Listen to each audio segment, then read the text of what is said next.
Welcome to Catfish Weekly. Along with James Smith, I'm Lyle Stokes. And James, we thought you wasn't going to make it. I didn't think I was going to make it either. Had some internet issues, did you? Man, I love living in the woods, but sometimes the freaking internet drives me nuts. I understand. You know what? It's kind of been like that, hit or miss in town for us. We've had storms rolling in. I feel like what you was talking about here a few weeks ago, you was having storms all the time, and now we're having them all the time. It rained all day. I'm trying to get my old boat done, and I was telling Mark before you got your internet going, the metal around my windshield had pulled loose from me having the canopy on it that goes for our enclosure, and I had to take it up to a guy, and you can't get gaskets for it, so he goes in there with that stuff that they glue them windshields in, and he fills that metal up and puts it on top of that glass, and it ain't coming off. The next guy that has to repair a windshield for any reason, I'm hoping that I ain't got nothing to do with that, because that windshield adhesive, some nasty stuff too, buddy. It's tough. It don't come off very easily, but it don't leak, and it does never pull back up, so we can get all that done. But I wanted to go over one thing here before we get started. We've switched podcast hosting companies. The place where we done for the last 6 years have done hosting for our podcast, which is just the audio part of our shows. It got to the point where you had to upload the video and strip out the audio and then download it to Podbean, and to find a place that you could strip that out, it got to taking hours on end. I was up till 1-2 o'clock every Monday night, or having to wait till the next morning to make that better to get it out, and it just got to be such a pain in the butt. I went with a different hosting company. Now, people, you can still go back to Podbean and watch all of the older Catfish Weekly shows, or you can go to the new hosting company and watch it. They'll all be posted up on Catfish Weekly's public page, but they'll be posted up just like they always did. It won't affect anything. It's a great hosting company, and I want to thank Kevin for turning me on to them, because I don't have to convert nothing. This new company, you download the video and it strips it out automatically and does all that for you. You don't have to go through all that bull. So it worked out really good. I seen something fly by here. We do have a tournament to announce at the end of the show, Lyle. Okay, you can do that now and then both if you would like. Okay, well, it's let me pull it up. It's Junior Proctor's. They having a tournament. I told him that, as long as they contacted us and let us know, that we would announce it for them. It is September the 22nd at Monticello. Yeah, Monticello at Boat Ramp 99. Sign in is at 6 a.m. That's in Blair, South Carolina, 29015. Launch time 7 a.m. Lines out of the water at 3. Weigh-in time is at 4 p.m. This awesome. Is Mid-Carolina Catfish Club Catfish Tournament. Very good. Very good. Since you brought Junior Proctor up, I got something in the mail from Junior the other day, and I was going to save this, but we're going to show them right now. And Mark, bear with us. We're going to get to you in just a second. These are from Blue Dog Fishing. Junior makes these planer boards. Ain't they something? But here's one of my favorite things about them. That's awesome. That is. These are really cool. If you guys are interested in a really nicely well-made planer board, contact Junior. He's in chat right now. He's on Facebook. He can hook you up with these babies. I got a pair of them. I am thrilled with them, and our boat is almost done. I can't wait to get on water to try these babies out. They look amazing. He done a bang-up job. And I'm telling you, if you need a set of planer boards, you guys need to get a hold of Junior and get on them. I believe he's plexiglass bottoms, foam tops, nice snaps on them. And I really like these clips on the back. They're going to be easy to unhook your lines from. or set this up to where it breaks away and it'll just go back here. But you can take them off just so simply. This is the neatest looking snap that I've seen for planer boards, and I've been using planer boards a long time. So check Junior out. Check out his products. You're going to love them babies. Yep, I'm waiting on mine. He said he's getting ready to work on mine. He's waiting on the white to make mine the red, white, and blue. So that's cool. Talk to him today, and that is September the 26th, everybody. September 26th. Check old Junior's planer boards out. Try to make this tournament if you're out there in the area. And now, without further ado, Mark, how you doing, buddy? I'm doing great. I was just going to say I've been debating on which first set of planer boards to get, and now I know who I'm going to call, Junior. You'll be getting a message from me. He'll do you a bang-up job. I know that he's doing really well with them planer boards. I know they work extremely well. I've heard guys brag about how good they are, and I couldn't wait to get a set of them. And now I got a set of them, so I got to finish up about a day or so worth of work if it quits raining long enough to get the boat ready, so I can get out there on Truman or Lake of the Ozarks and try them out. Well, and his design also, them boards will pull out at very slow speeds. Yeah, that's the part that I'm going to like about them the most, is that they'll pull out real slow, because I like to go slow. Sonny Parker says, tell everyone to go comment on Betty Jean Cross's Facebook. Okay? I think he's talking about the 5,000 comment post. Hey, you know what? We all know Betty. That ain't, if she gets 10,000, her attitude's going to be there. And we'd all be disappointed if it wasn't. We would, exactly. We like her just the way she is. And if you don't mind, Lyle, I'm going to say something about my post. I figured out what was going on. Okay. Since Donna had posted it up, and she's not on all these people's friend list, nobody got that notification. So what I'm going to do is let this thing run till Friday evening at 5 p.m. It's the auction, guys. It's on my personal page, James Smith personal page. If you're friends with me or not, you can go through and find me. I think it's got a picture of me and Donna on there. There's an auction going on that all proceeds are going to the military, Gaston County Military Honor Guard for Reese across America. Please go check it out. We got some fishing equipment on there, a lot of red, white, and blue shirts like I got on right here, which are the Lunar Rose shirts, and leggings for the ladies. The red, white, and blue stars or stripes or whatever, you can check them out. You ain't gonna find no better clothing. Check it out. All the money goes to the Reach Across America. So check it out, guys, and help them out. Help these guys out. Absolutely. We need to take care of our veterans, and these guys go to these funerals and stuff, and thankless job, and a lot of them are really older guys, and they get only finance, and they get to help them out is people like James that does things to bail them out. They don't get federal assistance, and unless somebody donates money to them, it's all on them. So anything we can do to help them out, and if you don't feel like doing it, check them out in your local area, because there's honor guards all over the United States, and they work together. They work separately, but they're extremely important for people that pass away that's former military, and we need to take care of them families. Yeah, this Reese Across America, they do have a website, guys. The Reese ain't but $15. And if you don't have the money, every year they ask for help to go out there at the cemeteries and put the wreaths out. It's a good thing to take your children out there, let them feel the honor of doing something for our fallen.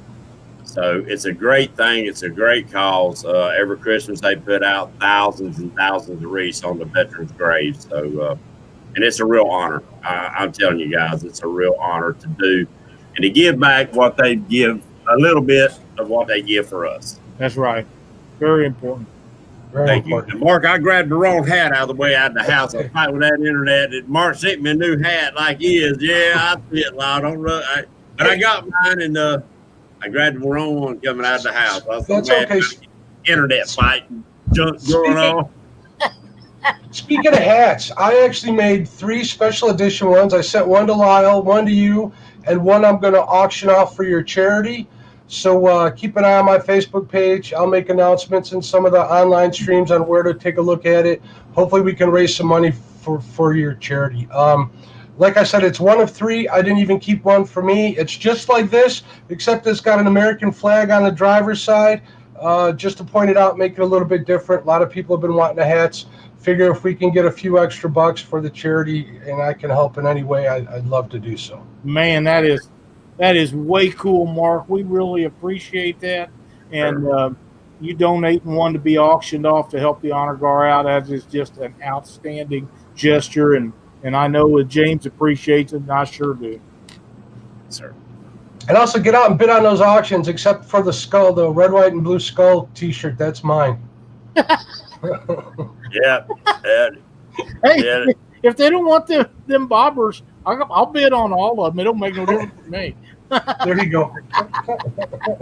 Yeah, there's what? I got 8 sets of bobbers on there and all kind of stuff, guys. So go check it out.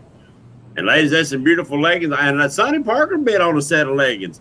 Now I need to ask Sonny, did he bid on them for himself or for his wife? He bid on them for himself. That way, when he falls over in the boat, it won't hurt too bad. I'm afraid someone's going to win him and send him to poor Norm. You think he must have got jealous of Norm wearing his leggings, didn't he? Maybe. Norm did look good, though, I have to admit. I paid him $5 in his live stream to see him again. Hey. But ladies, these leggings are the LuLaRoe leggings. These are the leggings that started the legging craze. These are not Walmart leggings, I promise you that.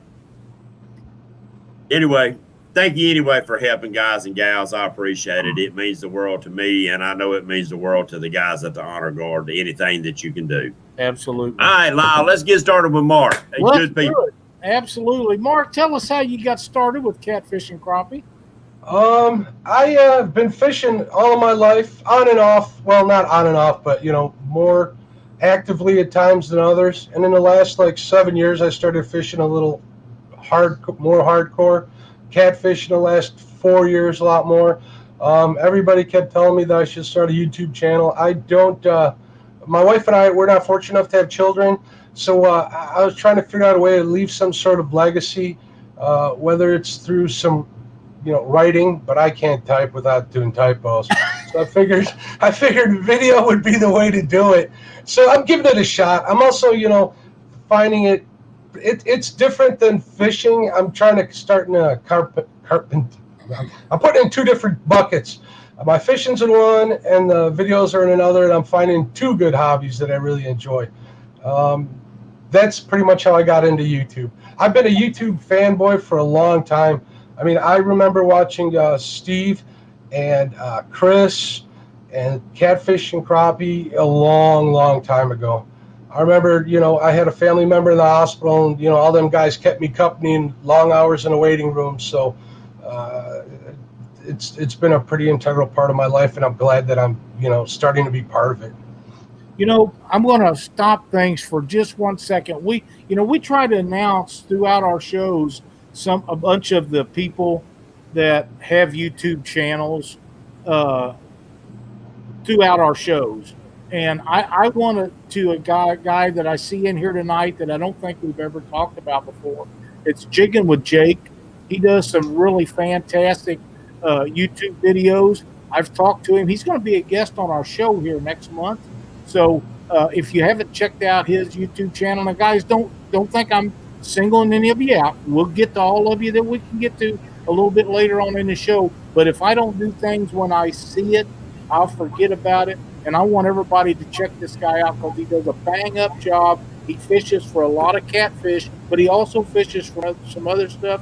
And he had a really good video last week where him and his brother had a little competition between the 2 of them. It was really done nicely.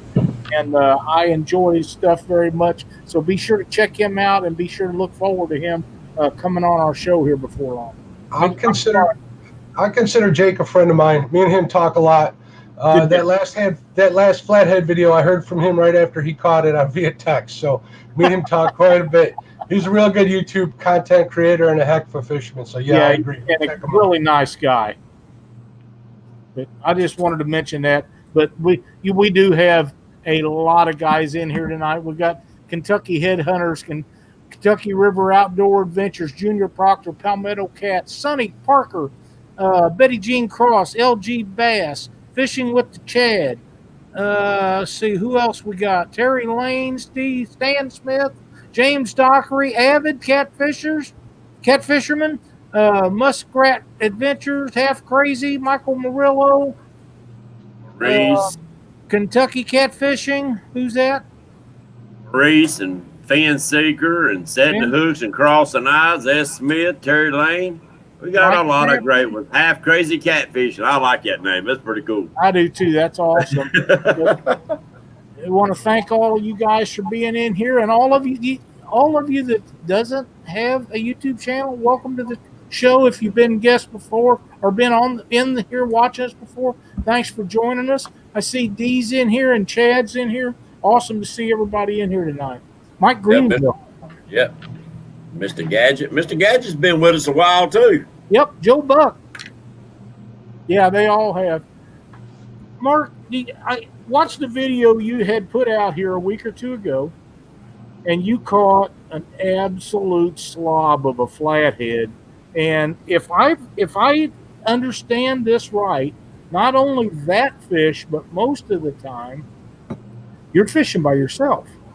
I fish, well, that has a lot to do with where I live. I'm in an pretty urban, pretty populated area. The Fox River gets super busy. I don't know if I know you've seen that video of how close the boats come. That was at 1 in, 12 at night. Oh, wow. Fishing on a smaller boat's kind of hard. On the weekends, it's horrible out there. And all my friends, I'm fortunate enough to work for myself. I can make my own hours, so I can kind of adjust my work schedule around fishing at night during the week. They're at work, I can't, so I'm going to go out and fish whenever I can. Well, I understand that, and we fish Lake Ozark a lot. Lake Ozark is the #1 tourist lake in the entire United States. So I can appreciate what you're saying about big boats in the summertime, especially. We also have Lake Ozark. We have Truman Lake and Palm de Terre and some other things. But the place I like to fish is on the small end of Truman or Lake Ozark. But that doesn't have as many pleasure boaters and guys. But you're right. It doesn't matter. It doesn't seem to matter whether it's late at night, early in the morning, midday. Them pleasure boaters have no mercy on fishermen. Nope, not at all. The only thing that's more aggravating to me than them big pleasure boaters are them guys on Sea-Doos. Oh, my gosh. I don't know what it is about them, but they set me on fire. Well, there's a new class. It's those wake skate boats that are out there, the ones that they can fill up the ballasts and drop the foil. The ones that like to surf behind the boats without any rope or anything, just kind of on the wake. They beat jet skis out as far as I'm concerned. They will rock your anchors loose on your daggum boat. It's tearing up the shorelines. It has to be. Oh, it has to be. We got fishing and stuff in here tonight with us, Lyle. Who? Fishing and stuff. Keith, welcome. Man, they had a great video come out this week. Yeah. Tiger Muskie. We ain't seen no Tiger Muskie in a while in here. David Martin fishing with the squirrel. Ray Smith. Ray, I need to get down to Bull Shoals. We haven't been down there in years and years and years, and I think Bull Shoals is probably one of the underrated lakes in southern Missouri. I know there's a lot of traffic on it, but not near like Lake Ozark has. And there's some great fishing in Bull Shoals. Well, tell us a little bit about catching that flathead, Mark, if you don't mind. Real quick story about that. I just stopped like a marathon work session. I'd worked like all night and all day trying to get some stuff done. And I was kind of wired from working so hard. I'm sitting around the house at like 1 in. I'm like, well, what are you going to do now? Let's go fishing. Hooked the boat up, went out to the river. I didn't expect anything. Threw the cameras in the boat, set everything up. I'm thinking, I'll bring some, shad, catch some channel cats, tire myself out, come home and sleep all day. Lo and behold, I'm out there an hour, and bam, there he is on the end of my line. That's kind of the short of it. It's one of them things that just happened. It was fun because that was a daggum, like you said, Lyle. That was a house of a fish. What But was- before we what was get that? too far, Lyle, 57. we had some boat accidents this week, and Yeah. I think we need some prayers on both sides. One set of boats got kind of lucky, the other set not so lucky. Yeah, we do. We need to keep the people in Ohio that had the boat accident in your thoughts and prayers. The last I knew, I haven't heard. I know they found one of the people that was missing, but as far as I know, they haven't found the other one. So we need to remember to be thinking about those. And there was an accident. I'm not going to get into details and stuff because I'm not a whole bunch familiar with it and don't want to bring up names and stuff. Right. But a Missouri tournament had an accident in it. One guy's in the hospital, but everybody's going to be okay. I do want to say that if you're out in a tournament or just fishing on foggy days, please pay attention to what you're doing. Don't run wide open or even half throttle or even a quarter throttle because you can't see and you're going to run into somebody at some point and you're going to have problems. A friend of mine was involved with this that I've known for a long time, and he was okay, but it's probably going to total a brand new boat nearly that he's got. And we're going to have the tournament director and this gentleman on Catfish Weekly to talk about boat safety and incidents that happen, whether they be in tournaments or not. I don't know if we're going to make it in September or not. I'm pretty sure we're booked up in September, but if I need to move things around to get them in sooner, as soon as we can all three come together with a date, we're going to do that because I think this is something that's extremely important and we all need to be aware of. But keep the families in Ohio in your thoughts and prayers because, man, we all love the water, we love the fish, and we love the sport. But accidents happen. Sometimes they can be prevented. That's all I have to say about that. Sir. Well, I didn't mean to interrupt us, but I did think we need to bring awareness to it, and I appreciate it. It slipped my mind, and it's on my notes, but it still slipped my mind. Yeah, be careful out there, people. Watch your front, back, sides, everywhere. You got to keep your eyes open. You know, Mark, speaking of that, I'm going to tell you, Cindy and I fished tournaments for a long time together, her and I. And a lot of people, there was only 3 or 4 husband and wife teams for a long time that fished tournaments. And Cindy would get a little nervous when I used to run boats fast. And on takeoff is the main time that we run boats fast. The rest of the time, we really don't. But she would turn her seat around and watch out the back of the boat because our tracker is not really fast. Now, some of the boats we've had was really fast, and she didn't have to worry about it. She still turned around, but she would say, boat coming up on the right, boat on the left. There's a guy right behind you, right in your ass. You know, she'd keep me aware of what the surrounding was around us, and then all I had to do was pay attention to what was directly in front of us. But her and I was in a tournament in Louisiana, Missouri on the Mississippi River. We left the tournament takeoff the same time everybody else did, and we got 5 miles from boat ramp, and it was just like a sheet.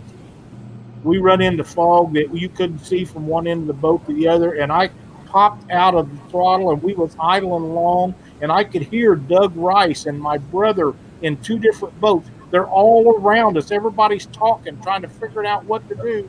And I went over to the Missouri bank, and we throwed out an anchor in shallow water and started fishing till the fog burned off. And the rest of these guys, they went to their spots. And I thought, that's dumb.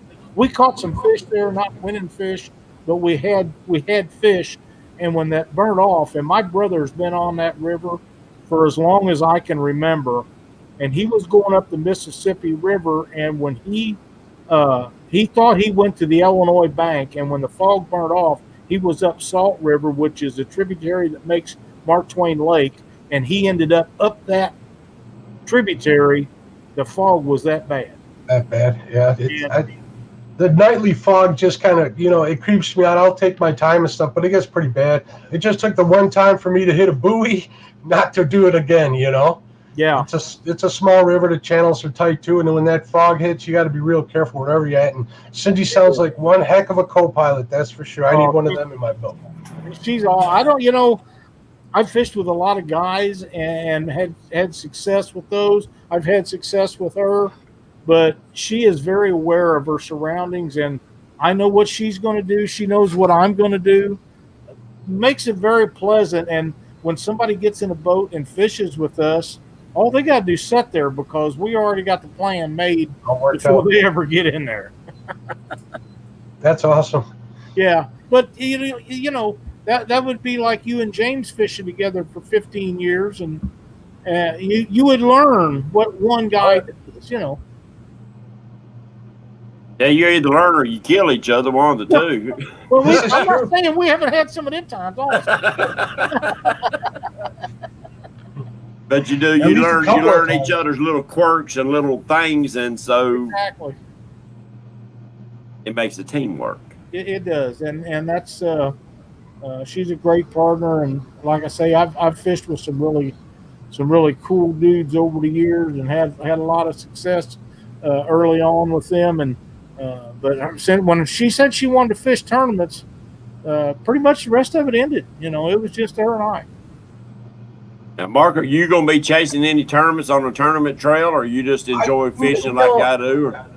I just enjoy fishing. I've considered doing tournaments and stuff. I don't have the boat for it, and you know it's hard to get the schedule all worked out. I'm a run and gun kind of fishing guy since I do my own thing for work. So whenever I get an opening to fish, I go fish. Sometimes it's hard to schedule that stuff out, but I'm not going to rule it out in the future. If I ever get a bigger boat, which I hope to after next season, we can figure it out then. That sounds like it's something I'd definitely like to experience, but I've never done it.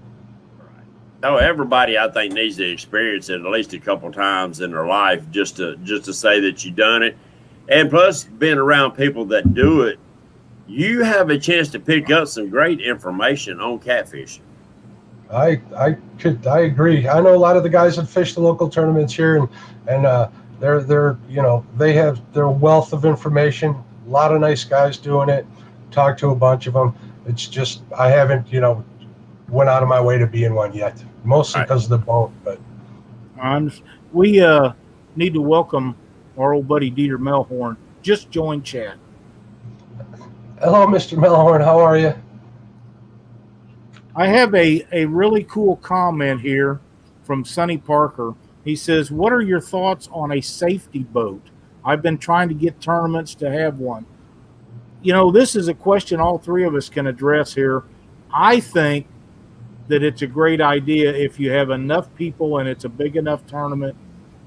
We've done that in tournaments that I've hosted over the years. I was the safety boat. We done that several times. If there's no issues that you have to worry about, you can run around and interview people as long as you don't get too close and make them mad, and take pictures of everybody. I've done that. I think it's a great idea, Sonny, but everybody's not capable of doing it, and it has to be somebody that volunteer their time and energy to do it, because tournaments, as a rule, don't make enough money to pay somebody to do that. What do you guys think? I agree. I mean, throwing another boat in the mix can be a good idea. It can be a bad idea as well. I mean, there's other ways, that come to mind, GPS tracking and stuff. But then again, guys that want to give up their spots, radio communications this day. You're with that. What is it? The Yellow app that everybody uses, something like that. I mean, I think if they go about it in multi-pronged approach, that it could definitely work. But there's always going to be boats that are willing to help, right? Yeah. If there's an accident or something, is it going to be safety after the fact? Are you going to have somebody out there trying to police a bunch of guys trying to win a purse? That sounds like a rough job to me. Yeah, it does. Dieter says he's been wearing his Catfish and Crappie hat in some videos. Bless his heart. I saw that. I woke up I went fishing yesterday morning, woke up, had my coffee, actually messaged Dieter to thank him for wearing the hat. And I go through and I watch my fishing videos in the morning with my coffee. and I hit Dieter's link, and I watched it for a couple of minutes, and I'm like, wait a minute, he's wearing my hat. That was a very cool thing to see. It was very surreal. Thank you again, Dieter. I appreciate it. Sonny says he's volunteered his time to be the safety boat. Thank you for doing that, Sonny. I hope some of them guys actually take you up on that. What's your thoughts on that, James? Well, I agree that they need to put it out as volunteers, and I understand what Mark was saying about people might be weary about giving up their fishing holes or whatever. But maybe that's something that can be wrote into some of the things as far as the tournament itself. And look, guys, we're going to have a safety boat. No ifs, ands, or buts about it. We're going to have it, deal with it, or find another tournament trail to fish on. Because when it comes down to it, if somebody says, I'm in danger, I need help, sometimes you can have too much help in a confined area. Right. Oh, yeah. You need somebody that can actually dictate where boats need to go to look for this, that, or the other. Do I need somebody to tow? Do I need somebody to search for people in the water or whatever? Because if you got 10,000 boats coming to one area, because don't get me wrong, we're all going to want to help. If they say man in the water, we're all going to come to help. That's true. Well, we don't need to run over that man in the water. That's exactly each right. other trying to get there. Exactly. Well, one of the things that comes to my mind is a lot of these guys anymore, they want to get away from the crowds. That's where the big, fast boats come in. They want to go as far, as fast, as long as they're in fish. They want to get away from everybody, and a lot of them do that. Now, those guys, if they're have a problem, you're just going to have to load the boat on a trailer and go find them, because it'd be faster to get to them by road a lot of times at another ramp than it would be to do that. But that's okay too, as long as you know how the game's played. You can do that. But I still think it's the right thing to do, Sonny, and bless you for doing that and offering that to these guys. I hope that, like I say, I hope some of them take you up on that. I seen something in here. It's going pretty quick, and I missed it. Half Crazy Catfishing. You can contact Mark on his Facebook page, and he can tell you where you can purchase one of these Catfish and Crappie hats.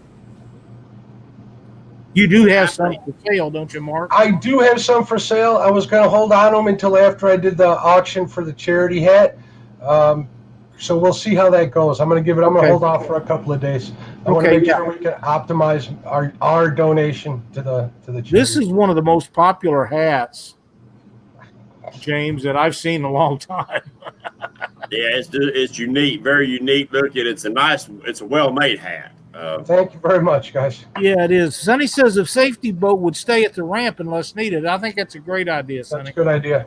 Yeah, really good idea. And now we talked about fishing holes before. I know guys are very picky about their holes. Yep. But oh yeah, what's there today probably won't be there tomorrow, and they might very well be. But let the weather change. You know yourself. If you go into a tournament and you only got plan A, you've already lost. That's exactly right. So that's the way I feel about it. Ray, you just made my day.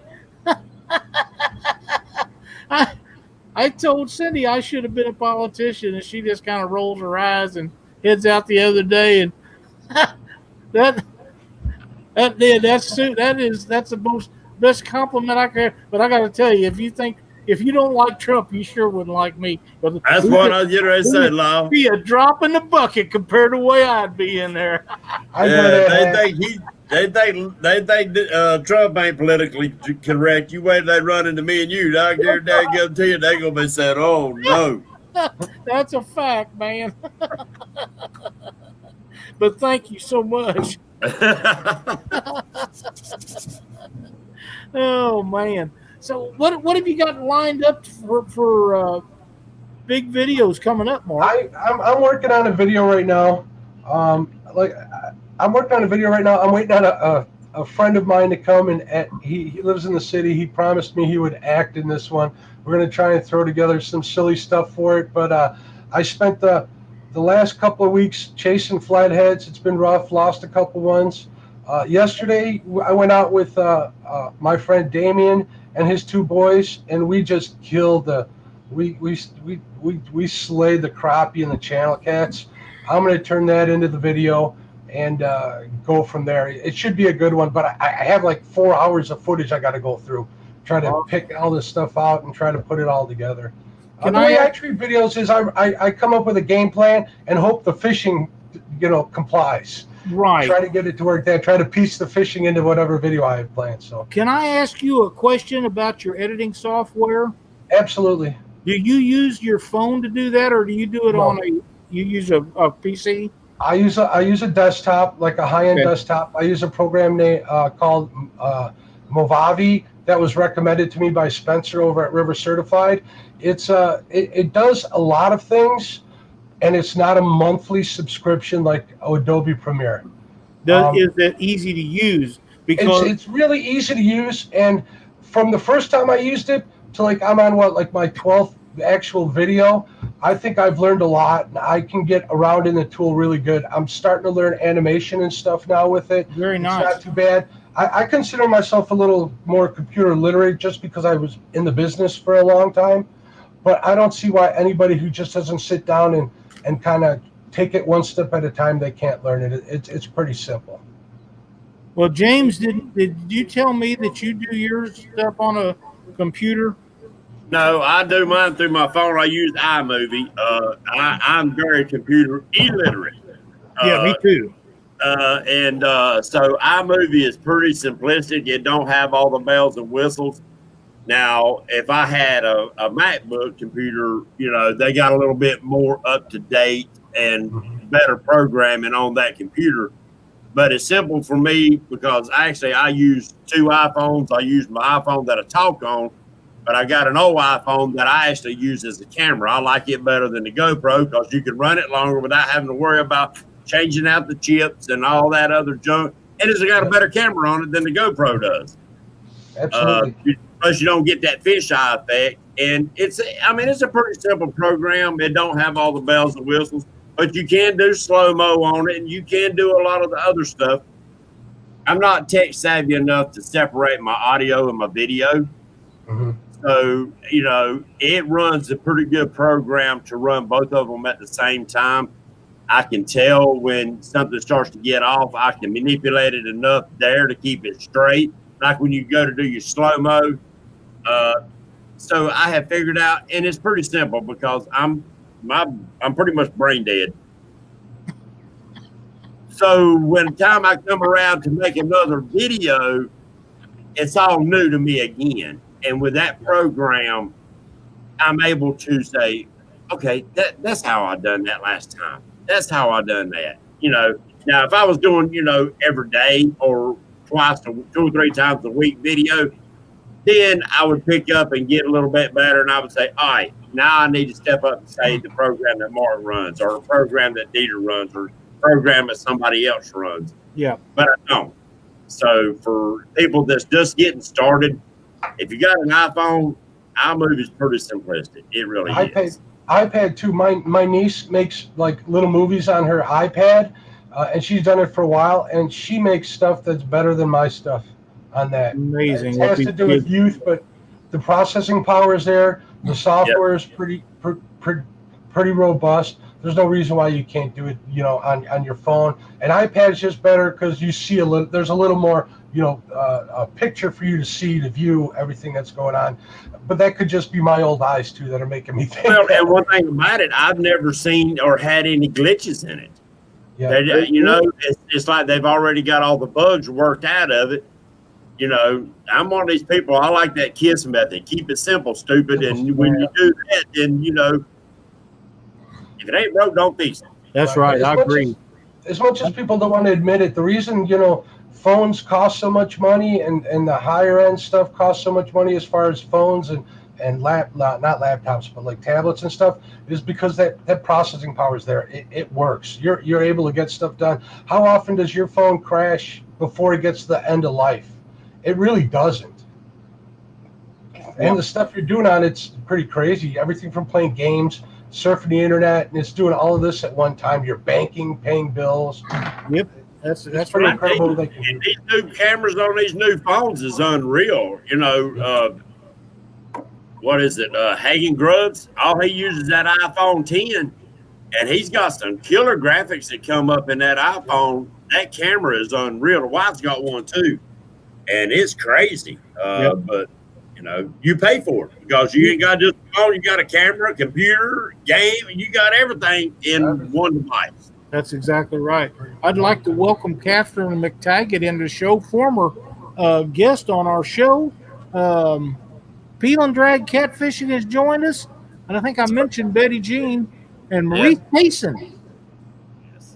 Maurice, good people. He supports us all. Yeah, he's a super nice guy. He's in everyone's Stilly Outdoors too, trying to catch everybody if I see him.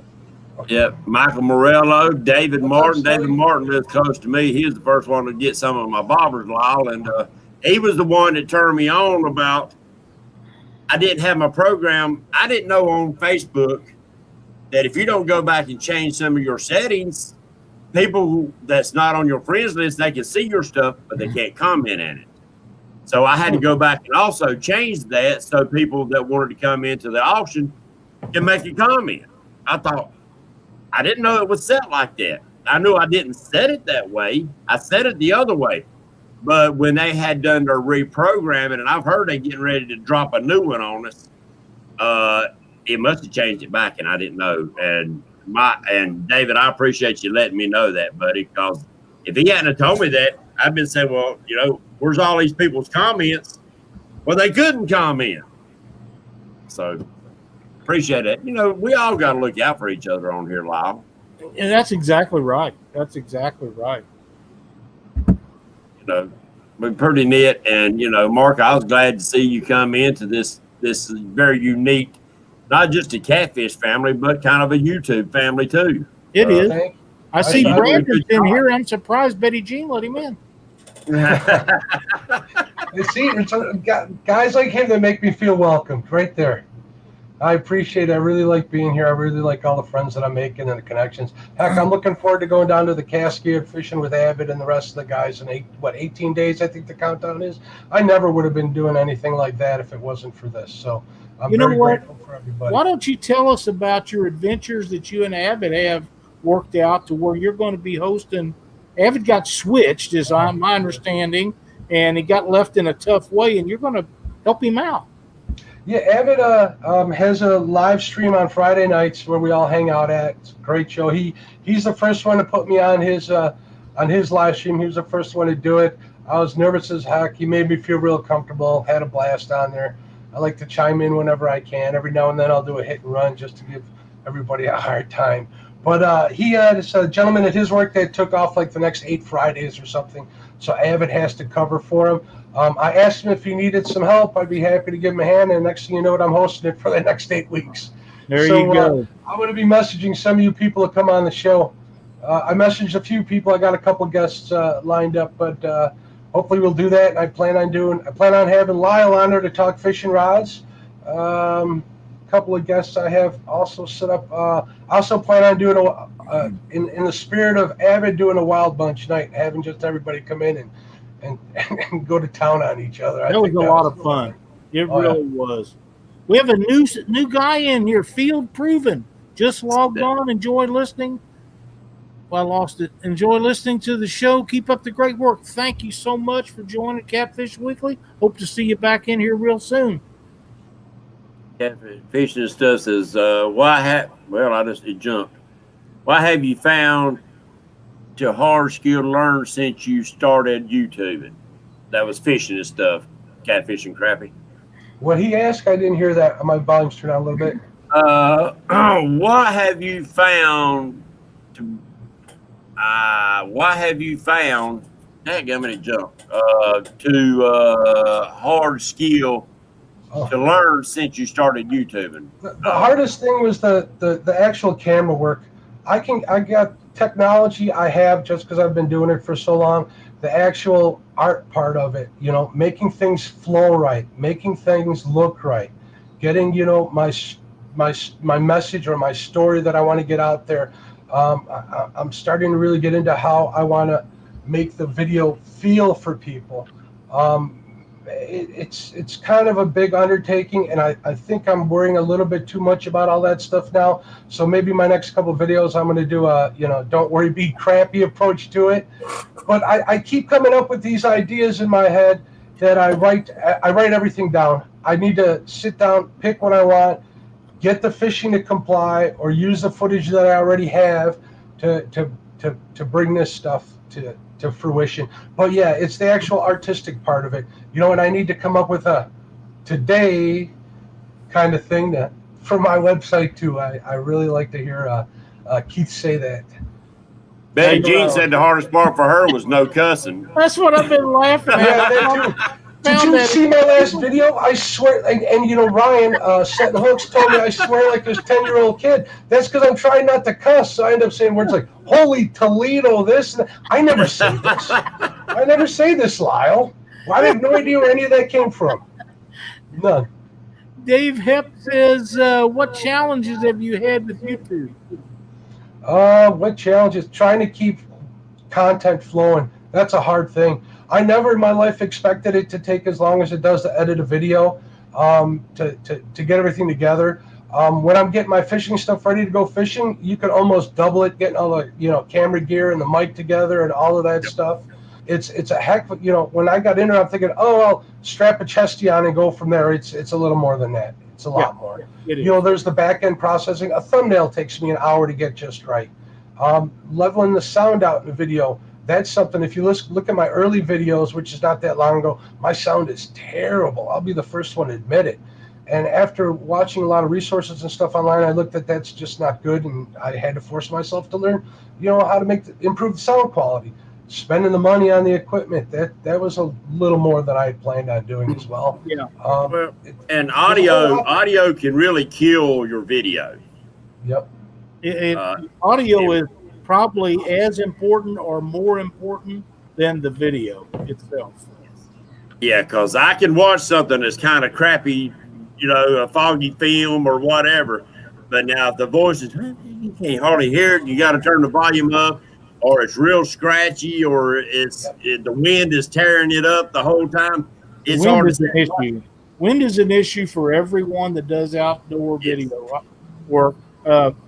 One thing right quick, if you guys like what we're doing, please hit the thumbs up, like and subscribe to us, and go and join our Facebook page. We're trying to get as much going as we can with the podcast and all the stuff. We had some complaints on that. It's another reason why we switched podcast hosting companies, and it's worked out really well.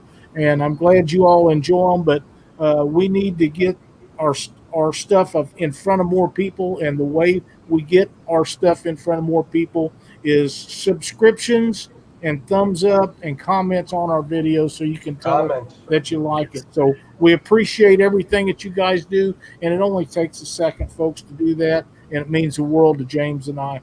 Yes, sir. Now, Mark, going back to the wind noise real quick before I forget. Sure. One hint that I was told and given that I looked, get an external mic if you can, turn the gain all the way down, and then in post-production you can turn it up, and you'll see that wind or heavy breathing isn't there. Right. That's my tip for the day as far as sound goes. That's a great one. That's a great one. Creole Catfishing says the hardest part for him is to not blocking the camera during the action.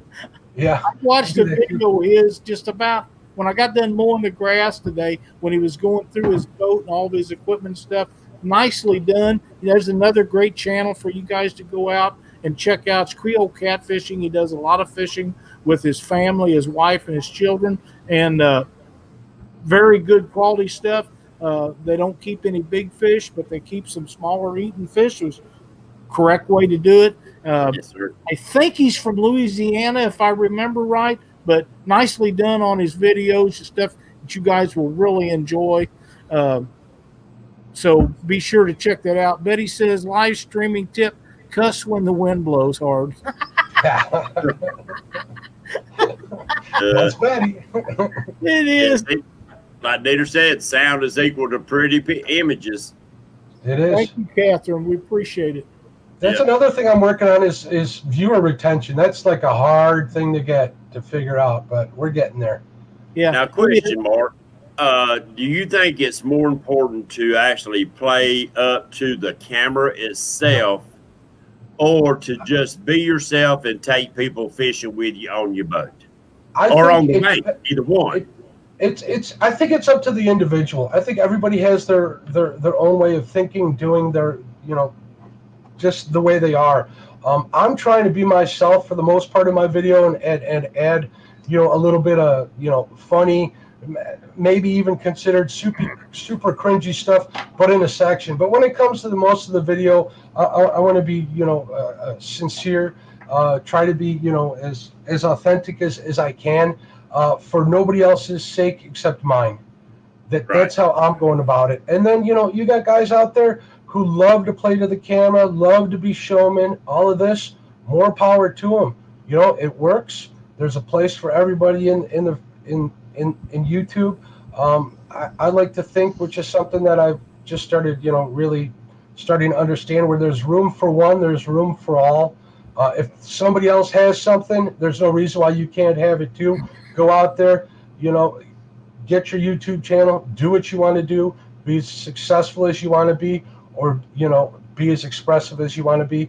It really up to the individual. I mean, there's many reasons for being in YouTube, and I have my own, and people have theirs.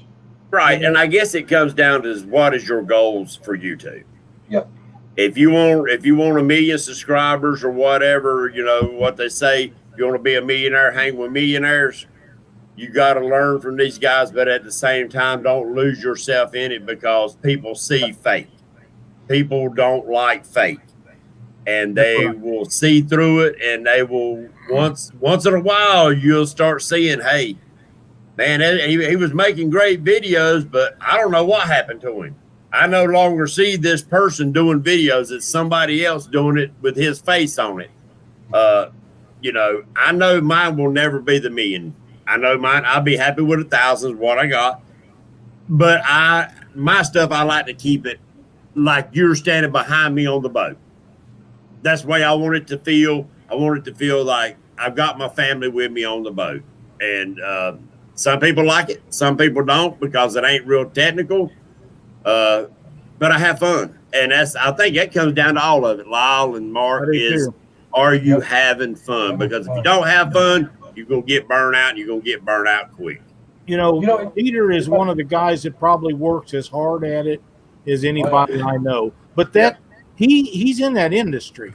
I mean, for what he does on YouTube compared to what he does professionally is probably a lot easier. But he puts a lot of time and a lot of effort into making his stuff look just like he wants it, and it shows. Now, me, not so much, and that's why we do what we do on here, because it's live, and if I make a mistake, you just have to forgive me for it, and if you don't, it's okay. Hey, a lot of that makes good film, though. Them mistakes makes good film. Well, you know what? We'll forgive you. James Dockery might not. He'll get over it.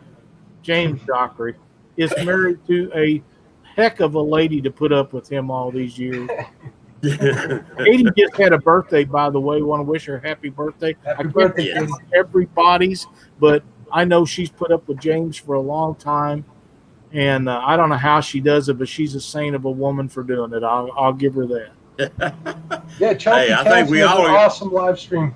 Absolutely, and Chunky is in here, and Elstan, I'm glad to know. I sent him a message and to check to see how he's doing, and I think he's getting along pretty good with his operation on his knee.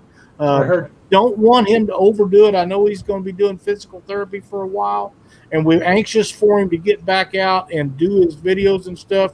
But, dude, them doctors will tell you when it's okay and when it's safe for you to do that. Please don't rush it, tear something loose where you got to go back and have it worked on before or before have it worked on again, because I've been through that and it sucks. So get to doing what you have to do, and we'll wait for you, my man. Chunky, I got an idea for you. you need to get yourself some interns. You can sit in your chair and you can just tell them what to do and have them hang you the rod when there's a fish on. There you go. Keep the live stream going and keep taking care of yourself. Dieter says it's harder doing YouTubes because he don't have a crew to help him. Solo on the boat fishing filming is challenging, and editing. The creative control is much better on his fishing channel. Well, I can see that because when he's working, running the camera for ESPN or NASCAR or whoever it might be, he's running the camera. Somebody else is doing all the other stuff, so I can kind of see that too. Yeah. And how many times, Mark, do you think that you're filming and you hit it, but your camera was already filming and you turned the camera off for the good shot and it was running for the bad shots? I got 3 videos on there now that I kind of worked my way around that very situation right there. It happens all the time. So when that happens, Mark, do you have any choice words while you're sitting there trying to do the editing? I do. If you notice that some of the cuss words that I do let slip, I actually have a bait clicker sound effect to block it out.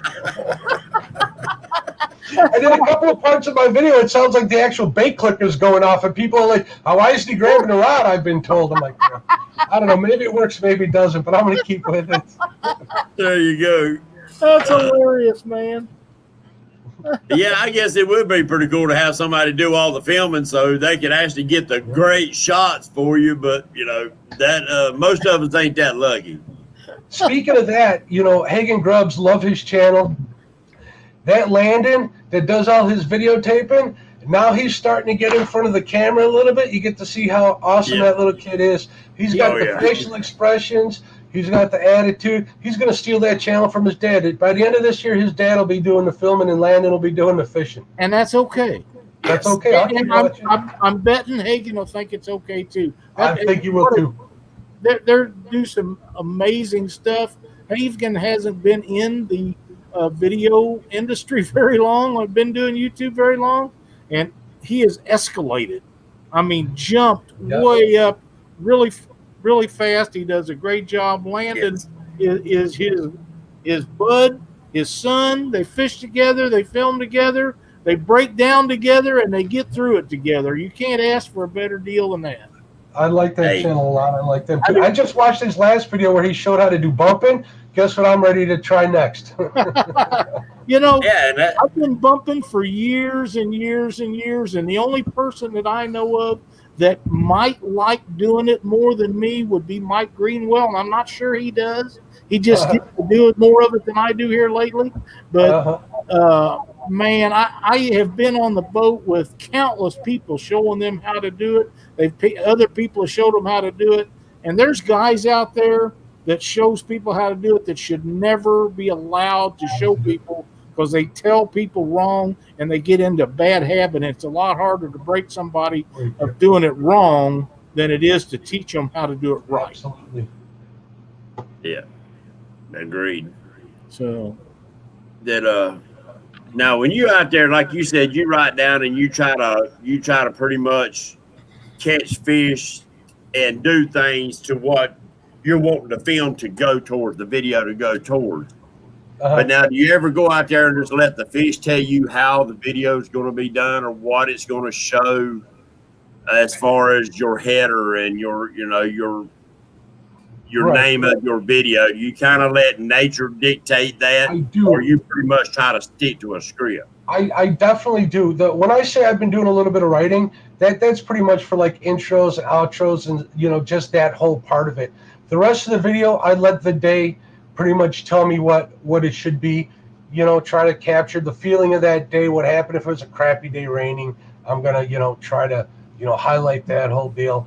Like the loneliness of that big being out there catching that big flathead. I tried to get that on there. It was really a weird day. It was exhaustion, being out there alone, the excitement, the adrenaline, just not having enough left to be there. Everything from the silly 10-year-old cuss words that I have in there. I tried to let that talk for itself.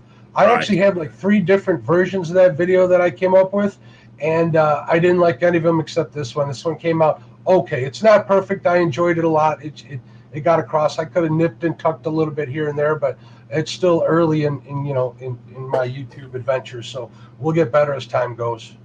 See, I like fishing by myself, but the bad thing with it is, like you said, you caught that big fish and you go, yeah.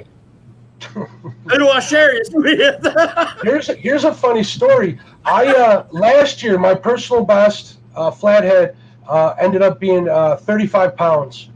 That fish I caught at 1 o'clock in the afternoon in front of a packed bar on the Fox River. The whole outside was packed. Everybody was there. About 60 people saw me catch this fish. So I guess that spot was blown. And when I put that fish back in the water, everybody gave me a standing ovation. If I could have got that on video, it would have been fantastic. Absolutely. That's exactly how I felt. I was like, I am the king of the world. As ridiculous as it sounds, it's a pretty good feeling. Makes you come back for more. Yeah. But it's a funny story. I was so blown away. I was like, what the hell? Everybody's cheering for me. I have my own little cheering section. Hey, speaking of Hagen Grubb, he is in chat. Hagen, welcome to Hagen. Chat. We're sure glad to have you. We've been having quite the conversation, unless you've been listening to it. Never bad. I have invited Hagen on, and I don't remember. I think he said he didn't have the internet connection to do it, but maybe we get him and Landon on one of these days when we're out and about, or catch them where they got good phone service or something, and do a show with them. I think that would really be a lot of fun. And Hagen, you keep up doing what you're doing, because you've turned into a hell of a success, and we're all so very proud of what you and Landon are doing. And we get to see Landon grow up. That's one of the unique things about YouTube. You know, I like watching Wyatt Life, watching Ryder and them grow up. I didn't get to meet him except through what was her name, Sarah's show, and getting to watch them kids grow up on video, and Hagen and all the rest of them that have their kids on there. Dieter and Grayson. Yeah, Grayson and Team Wampus Cast got he brings his kids and stuff in there. Absolutely. Getting to watch these kids grow up into a sport that we know is going to be carried on. They got the right people teaching them the right way, the conservationist way to save those big fish for future generations. I applaud all of you. Absolutely. You know what? In this day and age, seeing families like that gives me hope. Oh, yes. Yeah. I don't know how else to put it. I do not know how else to put it. Now, Hagen, we were talking very well about you. Actually, I was. So I remember the first time I seen him, he had about 89 subscribers, and I went ahead and I shared him up because I thought this guy's going places.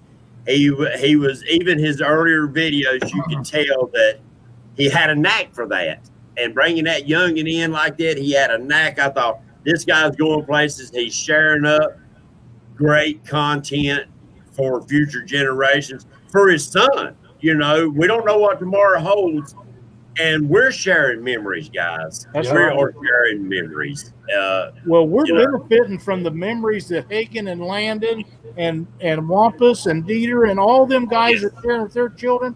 We're reaping the benefits from that right now, and we've got them guys to look forward to as we get to the point where we don't get out and fish, or we're not able to. We'll have those youngsters to look forward to seeing them for years to come, because they're being taught correctly right now. Well, I've said this before. We're not fortunate enough to have children, but I get to live through these eyes of their people's children. I mean, I remember when for Catfish and Crappie, when Luke had his first son, I forget his name. When he has his first son, I remember when that happened. And then Catfish Conference 2, the second one, I see Tommy running. That's it. See Tommy running around. It was like it was like somebody I'm used to, someone I've seen and known for a long time. It was it was surreal and cool at the same time. It was really nice. And thank you everybody for sharing your lives with everybody else. It really means a lot to some people that are stuck at home, whether it's at the hospital or work, or they can't get out and fish. You really help people get through stuff. You really do. See, guys, I've got a lot of veterans that watches our stuff. Now, they don't comment, but them silent views that you get, and you wonder where they're coming from. There's a lot of veterans guys that I've turned on to all of y'all's channels, and there's probably quite a few in here watching tonight. God bless. they can't get out and fish. They did in their younger years, but they done got to the age that they can't get out and fish, and they live vicariously through us and our videos and watching our families and stuff on there. So, every once in a while, take your hat off and say, thank you, God. Just let them know. What was that? Who used to do that? She'd tug on her ear when she's doing her live shows. Comedian in our day, Lyle. These younger guys. In my day, too. Carol Burnett. Carol Burnett. She tugged on her ear and said hi to her mama. Yeah. Every once in a while, I say, all right, guys, we thank you. That's exactly right. And here's something else that I've enjoyed a lot, and it's not only happening on Catfish Weekly, it happens on Patriot James, it happens on Muskrat, it happens on all the shows throughout the week, Avids and all the rest of them.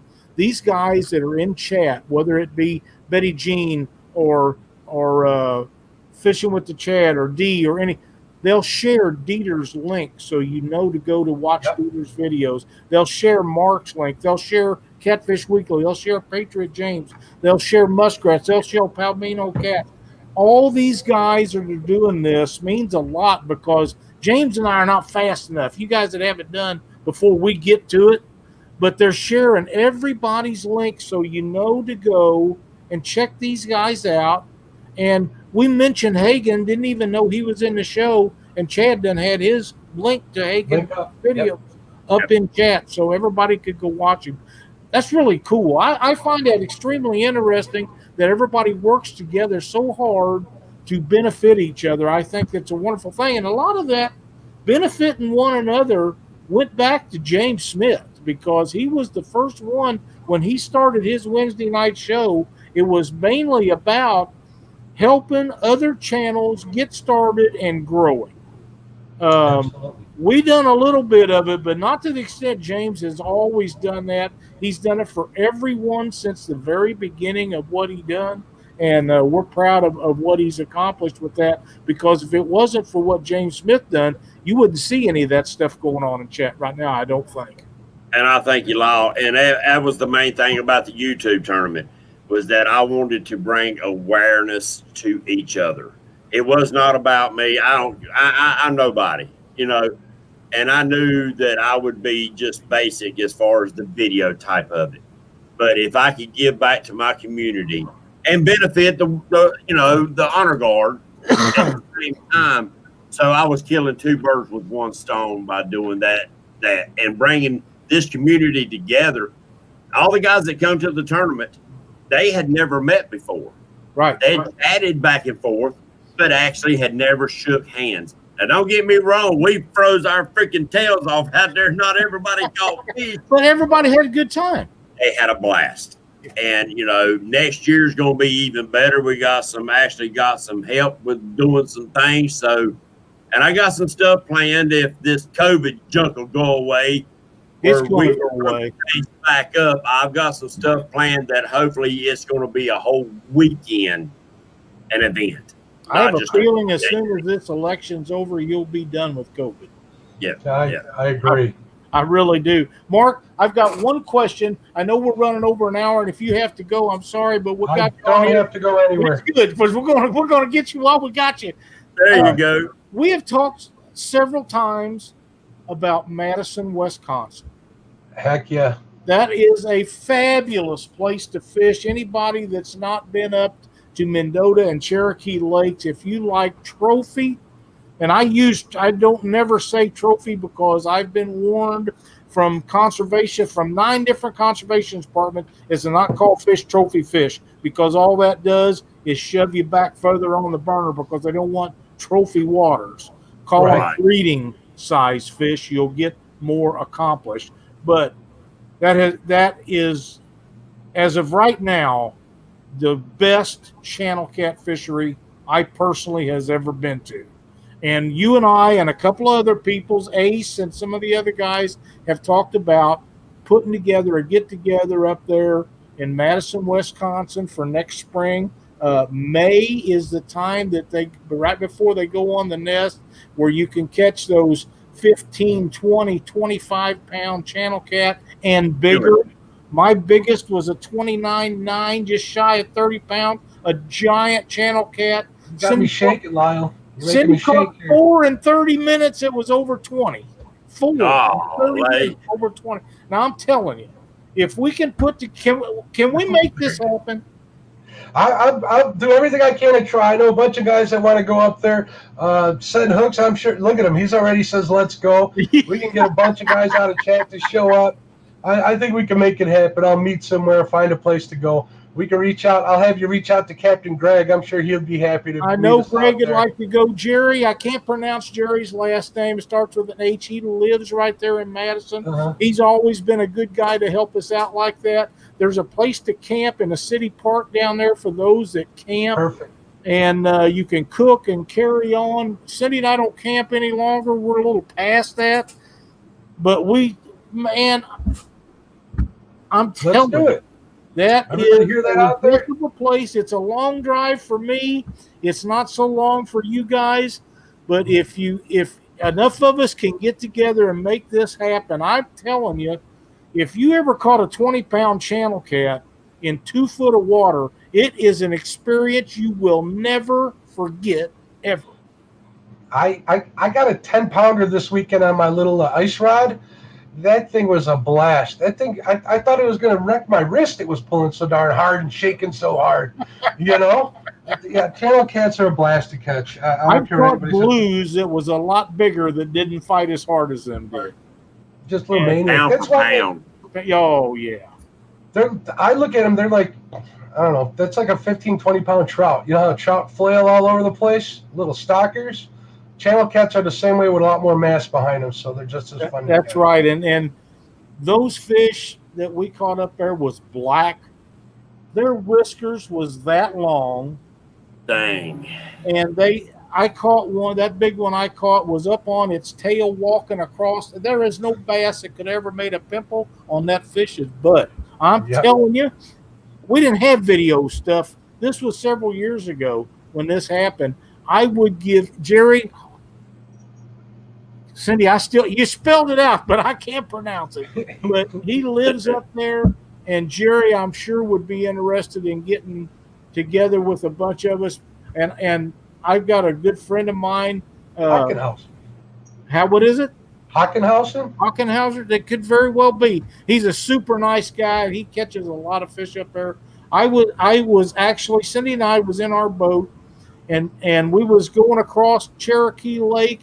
And Troy Hansen and Bobby Vargas flagged us down. I thought they was having boat trouble, actually. So we went over to see what it was, and they had 6 or 8, 10 inches of water in the boat. It had been pouring down rain. They'd been fishing all morning, and instead of throwing them back, they had them fish, and they swimming around inside the bottom of Bobby's or Troy's boat. They didn't want to throw them out. He said nobody would believe how many fish they caught unless they seen them. And we seen them, and they was swimming around them guys, had their pant legs rolled up to past their knees, and they was laughing and carrying on, and the whole trip was like that. It was a blast, and I know Chris, my buddy out in Indiana, he will probably show up there. Jingle's son. I just think it'd be a fun time, and for people that always dreamed of catching a trophy channel cat, that's the place. That's the place. Yeah. I've heard nothing but good things from that place, from everybody from, Jonathan over to Hooked, Ryan out in the chat room. Yeah. Eric B, he does real well out there. My buddy Tony went out there. I know a bunch of other guys that'll be happy to go. We got to get some of these southern YouTubers to come on up for that. Oh, yeah. I think Ace lives pretty close up there, and Ace does, yep. Huh? Ace lives pretty close up there, not too far. Probably just as far from north of there as I am south of there. So okay. Well, like I say, if we can get this put together, he said, let's pull. I'll tell you what, my father is watching this. Probably my father's watching this right now. Dad, you're coming with me next year. Oh, okay, what you say? I'll get a text as soon as this is over. Oh, yeah. That is. James. Catching the 20 pounds, I would be ruined. I'd go broke flying back and forth up there to catch in 20-pound channels. I'm telling you guys, that's I'm telling you. Josh Monarch says he's 4.5 hours away. Ace is 2 hours away. I think we drove all night to get up there. All night. Left before the sun went down and got there when the sun was up. No, I'll take that back. That was when we went to Grand Forks. I fished that tournament up there. But it's a long ways, but I'm telling you, that's the best channel catfishing I've ever done. And I fished the Red River, but I've not ever been to the Red River in Canada. That's a bucket list for Cindy and I. We want to go up there and spend a week up there sometime. I'm pretty sure I'm going to have to wait until I get my shoulder repaired before I do that, because them guys in 3 or 4 days catching 4,000 or 5,000 pounds of fish. Dang right. That's a lot of channel cat, man. That is a lot of channel cats. I'd have to strap a 2x4 to my dadgum back to keep me upright after all that. Well, what you do is you got people like Cindy that just don't mind reeling them in, and when you get tired or you get sore, you let them do it a while till you catch back up. There you go. Tag team. David Martin said that I need to go to Lake Roadhead here in North Carolina. Said they got some big ones there. And Dieter asked a question a little while ago about the tournament. The tournament's going to be April, I think, the 18th of 2021. So that question April 18th. We didn't make the tournament this fall that we'd planned, or this summer we planned on making it out there. So Cindy and I'll try to make it out there for that. I got to get on that East Coast. I've got to get out there. I'd like to try that too. Is that for your tournament? Yes, it's my tournament. Yeah, it's for the YouTube tournament. That's another reason why I wanted to get into YouTube, so I can make that tournament maybe next year. I think that'd be a blast. Honest to God. I think it'd be a blast. And I've always, since day one, when I had the first tournament, is that I'm hoping that other people, say Chris Flores down in New Mexico, somebody out on the West Coast, and somebody way up north could actually start doing some more of these YouTube tournaments, not in my name, but in their own name. But because that's a long travel from the West Coast to the East Coast, and from New Mexico over to North Carolina. But do it in the same thing with the live feed program, where everybody will be live during the tournament to give each other that exposure and actually show the world what we do. That's right. Be on your P's and Q's when the camera's rolling, because you never know who's watching. You never know who's watching. And that young kid that's watching it for the first time, he might be the one that either makes or breaks our industry. Yep. You just don't know. Squirrel, we're going to make it out there. I'm telling you. It's going to happen. Cindy and I make North Carolina, South Carolina. You guys ain't never going to be the same after we're down there. I hear you. Bring it on. That's all the way I always felt about it. How about you, Mark? Yep. I went down to fish with Abbott at this meet and greet on last year. I got deathly sick, didn't get to fish as much as I want, and I'm going back this month. I'm ready to go back. So I have a feeling that every place else I go is going to end up being the same way. My dance card is filling up quick. Abbott, if you're talking about Mendota is in Madison. It's actually the lake is right in Madison, Wisconsin. I'm right. Mendola. Yeah. Oh, I don't know about Mendola, Illinois. No, it's Mendota. I messaged him to tell him that we were going to do Mendota in the spring. Oh, okay. Yeah. I hear you. Okay. But I think more people are to do a lot of these meet and greets and stuff like that. You don't have to have a live show to do that. Just to meet and greet and bring people together just to have fun.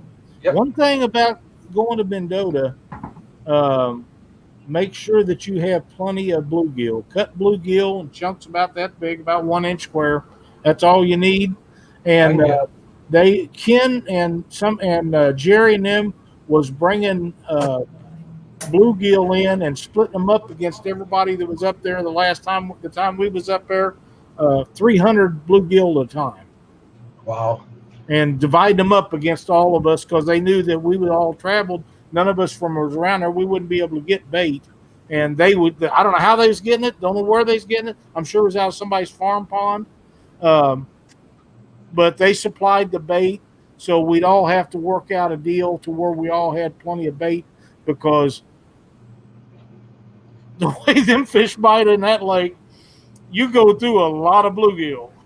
I think I can bring a cooler full. We'll see what I can do. Yeah, we was getting them live, and Betty Jean and all these guys that live in Tennessee and Kentucky and further south even than that. You ain't never seen nothing like them two lakes as far as channel catfishing. I promise you, it's an amazing fishery, and nobody up there eats them. Very few people eat them. They don't.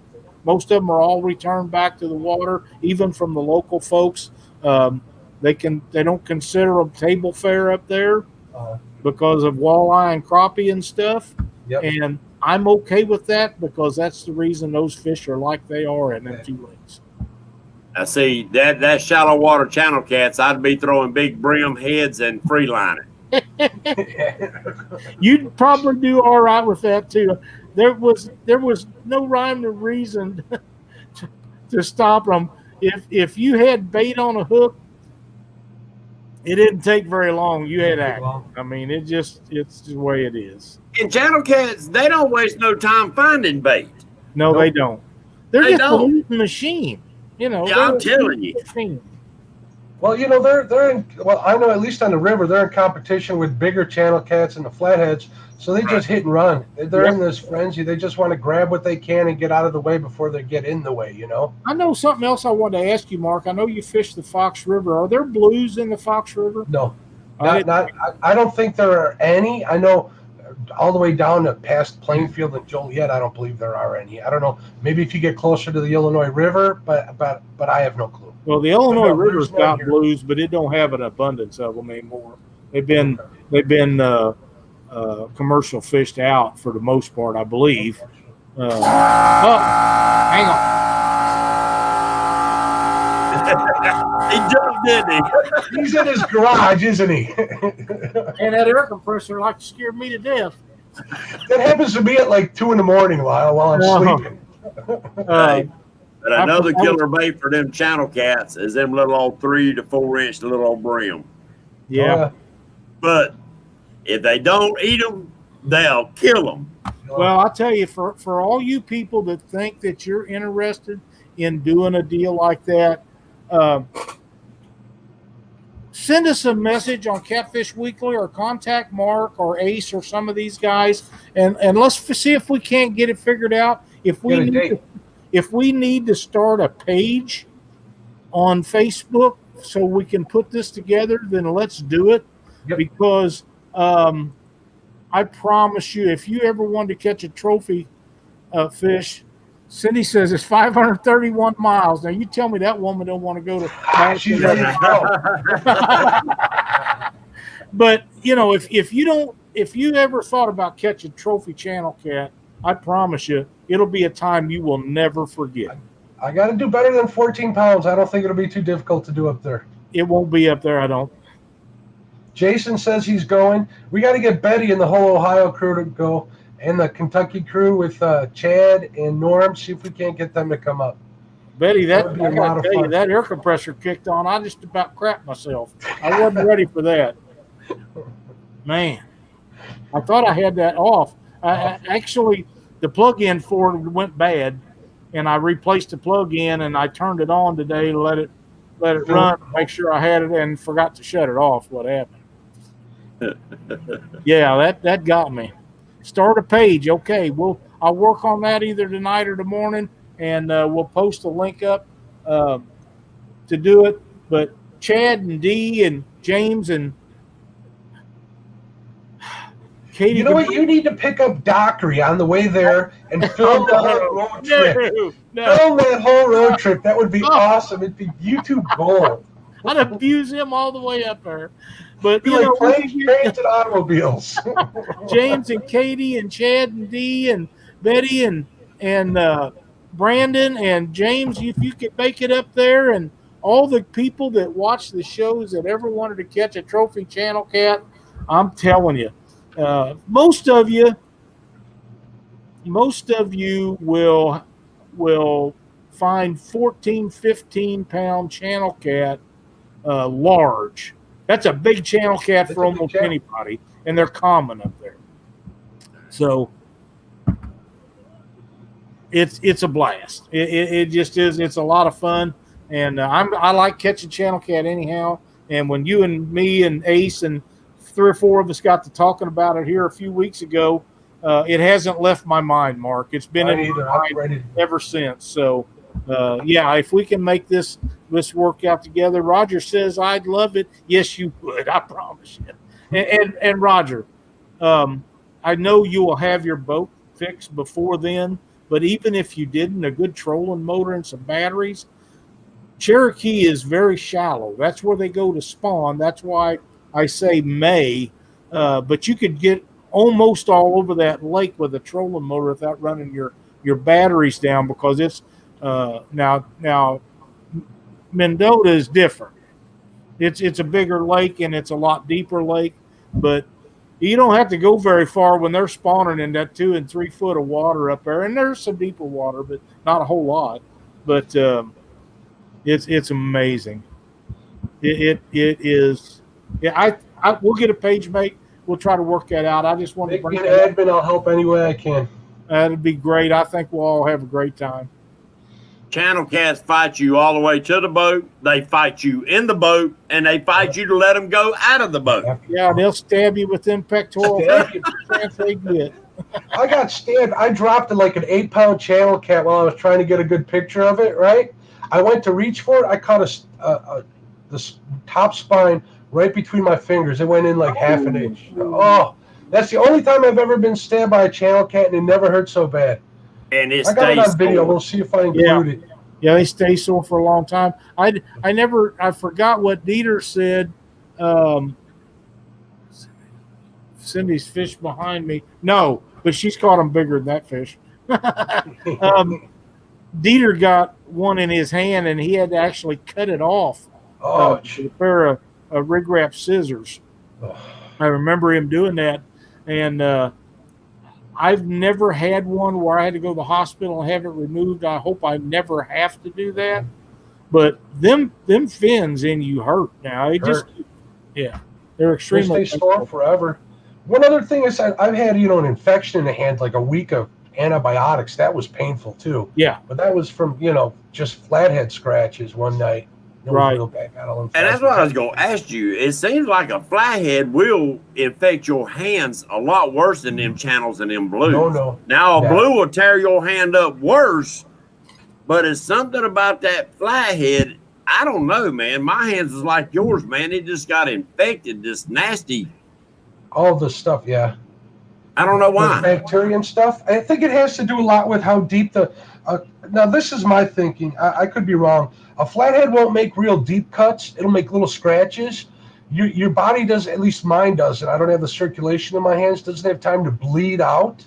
Doesn't rinse the wound of the bacteria. Where a channel cat, when they bite you, you're going to draw blood. It'll come out.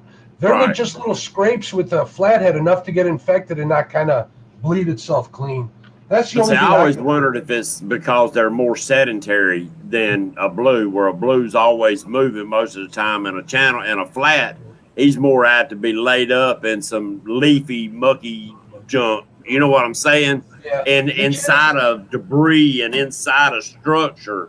If that's got anything to do with it. All I know is that I had my left hand one time, and I couldn't get it to heal. I rinsed that thing. So I started carrying alcohol and peroxide on the boat with me.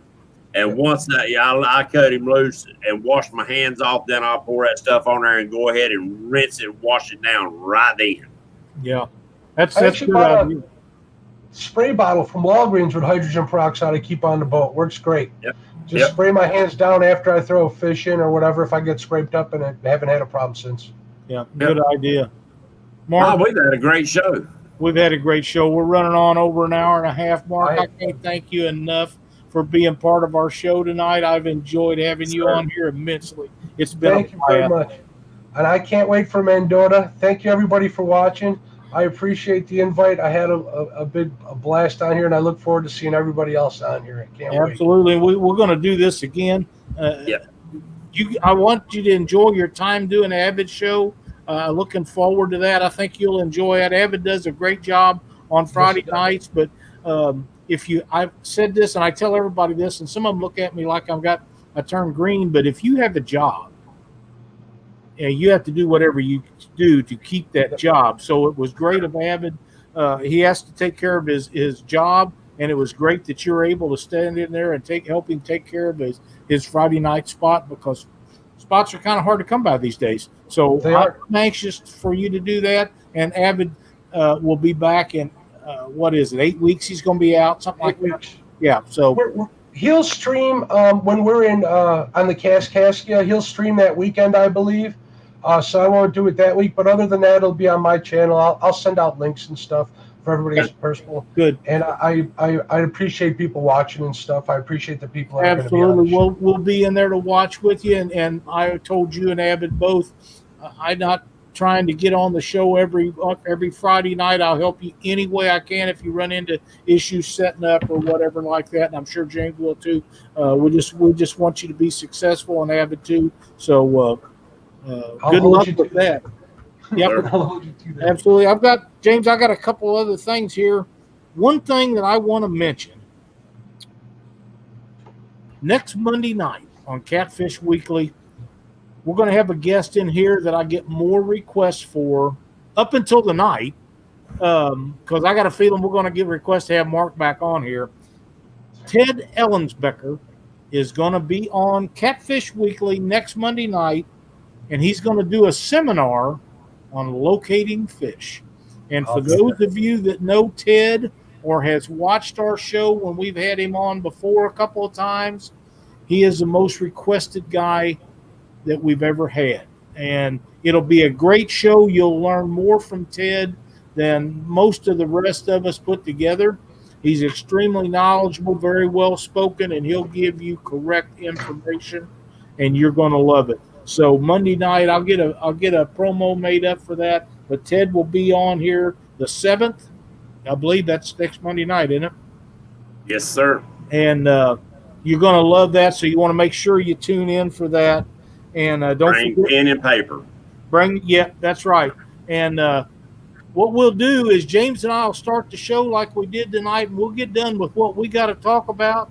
And we're just going to turn it over to Ted, and it'll be just like you're in a room with him, and he's doing one of his seminars. And at the end of it, he'll do a Q&A.